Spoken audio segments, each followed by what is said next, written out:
Hello everyone and welcome back to Kate's Corner. My name is Kate and here I talk about financial stability, credit scores, hitting your budgeting targets, and it's all about self-improvement. If you're new here, then I'll greatly appreciate it if you consider subscribing, and to the 60% of you guys that watch my videos without subscribing, that is very naughty. If you want to win that iPhone, if you want to win that MacBook, then you should subscribe and click that bell. If you need a little reminder on how to win, then click the link here. In today's video, we're gonna dive into what are the best credit cards out there for students and beginners that have never had credit cards before, and we're gonna talk about how you can benefit the most from them. A quick disclaimer here, I'm not a professional by any means. I'm just sharing my experience and what I've learned from my research. So if you need any financial advice, please contact a financial advisor. Why are credit cards useful? I think I've been talking about how beneficial credit cards are in every video that I've posted so far, but let me quickly reintroduce all of the perks that you get. So first of all, it's going to build your credit score. On the way to becoming financially stable, credit score is the number one step. So if you want to learn more about credit score, then make sure you watch my previous video. Number two, purchase protection. When you use your credit card, you're using the bank's money, so they're 10 times more bothered when it's lost. Also, travel insurance. No matter if you're, flying somewhere, if you're traveling by train, if you're using the underground or any public transport for that matter, you are insured, which is always a plus. You don't need to pay anything extra. It just goes with your credit card. There's also cards that come with cashback and rewards. We always appreciate free money and rewards and promotions and discounts. Give me that. So if you travel a lot, you might want to consider cards that give you rewards like frequent flyer miles. Basically, you just have to have a look at all the cards and what benefits they give you and what is actually going to benefit you and suit you and your daily life. So for example, if you shop at Tesco, then maybe consider a Tesco credit card that gives you rewards to do with Tesco. If you travel a lot, consider frequent flyer miles credit card that would give you a lot of rewards to do with traveling. So it's just based off what you need and what's going to benefit you the most. I'll list the best credit cards that are suitable for students and beginners in my opinion. But if you think that there's a card out there that suits your needs better, or you want to do your own research and want to have a look at what other cards are out there, then please do that. It's always best to do your own research, but there's a few things that you should look at when looking for credit cards. So, are there any fees? Is there an eligibility checker that can tell you what your likelihood of being approved is without affecting your credit score? Does the card come with any perks that you can benefit from? What's the APR? In other words, what is the amount that you're going to get charged on top if you don't pay it on time? I would strongly recommend you guys spending only money that you already have,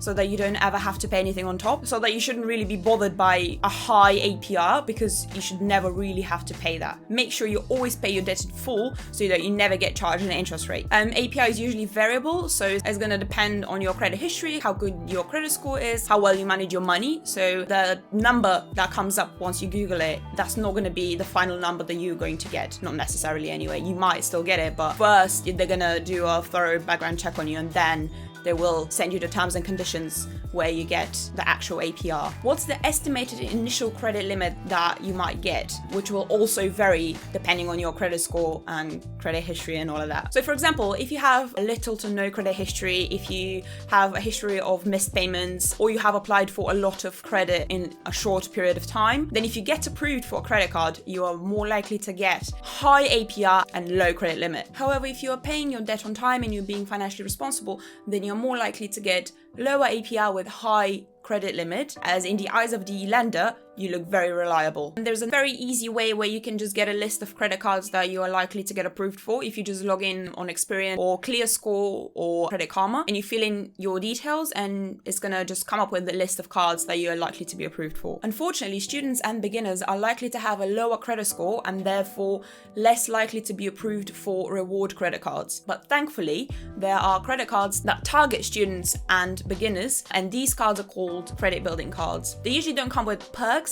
They have higher APR and low credit limit. Now that we've gone through all of that information, we can finally get to my recommendations. An easy way of acquiring a credit card is actually just checking whether your current bank provides any student credit cards. As long as they have no fees and they suit your needs at the moment anyway, then that's a good start. Banks that have reasonable terms and conditions and provide student credit cards are HSBC and NatWest. Generally, you can get up to £500 credit limit with 18.9 APR, which obviously is variable, so that's going to depend on your financial situation. There are no annual fees. They provide mobile banking and they also support Apple Pay and Google Pay. They both come with eligibility checkers, so don't forget to check your likelihood of being approved before you apply. You can only apply if you already have a current account set up with them, so I would only recommend getting their student card if you're already a customer. I don't think it's worth it to go through the hassle of setting up a current account and then applying for the credit card. That will affect your credit score negatively and it's a lot of hassle. It's just not worth it. And there's lots of other options out there that are probably going to be more suitable for you anyway. My first card was the CapitalOne Classic Credit Card, which is just a credit builder card. Although it doesn't have any fancy perks and rewards, it helped me build my credit score in order to be able to get my second credit card, which was a cashback one, which I wasn't actually able to get at the beginning. So essentially it was a vehicle for me to get where I am now. The minimum credit limit that you can get is £200 and the APR is 34.9%. Of course, it comes with a mobile app, but the thing that pissed me off the most, and that would have actually been a deal breaker for me had I known that before I applied, is that they don't support Apple Pay. They don't have Apple Pay. They don't support Apple Pay. I'm sorry, I didn't realize we were in the 1940s. No bad blood though, I still use it. My next recommendation is the Barclaycard Forward credit card. This one is not a student credit card, but it's still a credit builder card and is a great way to start. It has no annual fees again, and the credit limit starts from £50, you know, a bit rough. Hopefully you don't get £50, but it goes all the way up to £1,200. However, don't expect you're gonna get the credit limit around the £1,200 mark, because if that's your first credit card, you're more likely to get something around, I don't know,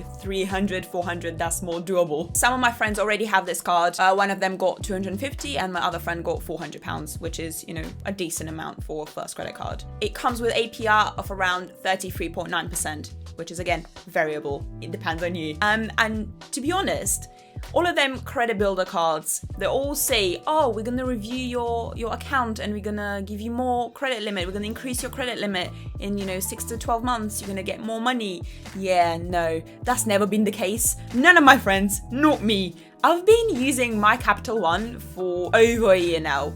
They've not increased it at all. I've not missed a payment. I'm paying it on time. I've not used more than 20% of my limit. I'm being a good girl here. And they're still like, nah, we're not increasing it, sorry. However, they do decrease your APR, which is good. That's a promise in the terms and conditions that if you pay all of your debt on time, then you're definitely getting a decrease in your APR, which is, a nice little pat on the back for being financially stable and financially responsible. You should definitely check your likelihood before applying, because they do have the eligibility checker and also their mobile app and all of that jazz. They support Apple Pay and Google Pay, so that's good. They get a pass from me. And now, number one, we have Amex, American Express Platinum Cashback Everyday Credit Card. That's a mouthful. If you're ready to consider something, that would actually get you rewards and cashback and a little more fun, you should definitely consider this one. But first, eligibility checker. Check your likelihood and then apply immediately. I'm actually going to drop my referral link in the description below, and you're also going to get £10 because I'm getting £20 as well, so I want my money. Run me my peas. I want my money. This is the card that I've been raving about in every single video, so you definitely know about it. If your likelihood of being approved is decent, then definitely approve it because it's definitely worth it. The minimum credit limit that you're going to get with it is £1,200, which is quite good. I actually got £1,700, and since I've got increased to £3,400. Thank you. Yes, I'm very proud of it. I didn't have to wait 6 months, a year, 2 years, 5 years. No, I waited 2 months and they increased it. I was like, thank you. I feel so responsible. I am such a little financial advisor here. No, I'm not professional. The API is about 22.2, nothing crazy here. And of course, there's no annual fees. Best thing is that for the first 3 months, you actually get 5% cashback, as you probably know, because I've said it about 50 times already, but 5% cashback. We love cashback. And then after that, it just goes down to 0.5, a standard cashback rate, but still cashback. which we love. They have a fantastic mobile app where you actually get extra rewards as well. In December, they had Shop Small campaign where you would get like £5 off if you spend £10 in these like smaller merchants rather than, you know, the big ones like Waitrose, Tesco's, etc. All of them like nice perks you can get on top of the 5% cashback, which is amazing. And from my experience, the support, of course, is 24/7, but it's actually lovely. What happened was me and my friend, we ordered Deliveroo a couple of weeks ago. They literally just brought the wrong order. It was like all wrong. And when we contacted Deliveroo, they were like, nah. The only thing that we can do is like refund you to the app, like not actually give you the money back. And then we literally called Amex at 3 a.m. and they were like, oh, okay, no worries. We're going to refund you.